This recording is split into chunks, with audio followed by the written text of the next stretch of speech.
Hello guys. सो आज की इस वीडियो में आपको बताने जा रहा हूँ कि आप अपनी किसी भी इंस्टाग्राम पोस्ट के नीचे से अपने जो कमेंट्स है वो किस तरीके से यहाँ पे ऑफ कर सकते हैं।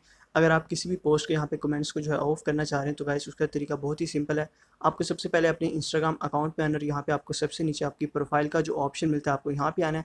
और गाइस अपनी प्रोफाइल पे आने के बाद यहाँ पे आपको आ जाना है अपनी पोस्ट में। तो गाइस आपकी जितनी भी पोस्ट होंगी वो आपको शो हो जाती है। सो गाइस आपको वो पोस्ट ओपन करनी है जिसके कमेंट्स आप यहाँ पे जो है वो टर्न ऑफ करना चाह रहे हैं। सो गाइस हर पोस्ट के ऊपर आपको एक थ्री डॉट का ऑप्शन मिलता है। अगर आप यहाँ पे टैप करें तो आपको काफ़ी सारी यहाँ पे ऑप्शंस मिल जाती है और सबसे नीचे आपको एक टर्न ऑफ कमेंटिंग का ऑप्शन मिल जाता है। सो गाइस सिंपली आपने इसके ऊपर टैप करना और इस तरह आपकी किसी भी पोस्ट के नीचे आप इजीली अपने जो कमेंट्स हैं वो यहाँ पे ऑफ कर सकते हैं और उस पोस्ट के नीचे किसी भी किस्म के आपका कमेंट्स यहाँ पे रिसीव नहीं होंगे। और गाइस अगर आप सिंपली कमेंट्स को यहाँ पे ऑन करना चाह रहे हैं तो आपको सिंपली दोबारा यहाँ पे आना और यहाँ पे आपको टर्न ऑन कमेंटिंग के ऑप्शन पे यहाँ पे टैप कर देना है। और इस तरह से किसी भी इंस्टाग्राम पोस्ट के नीचे से आप जो है कमेंट्स को यहाँ पे ऑफ कर सकते हैं या फिर ऑन करना चाहें तो इनको इजीली यहाँ पे ऑन कर सकते हैं।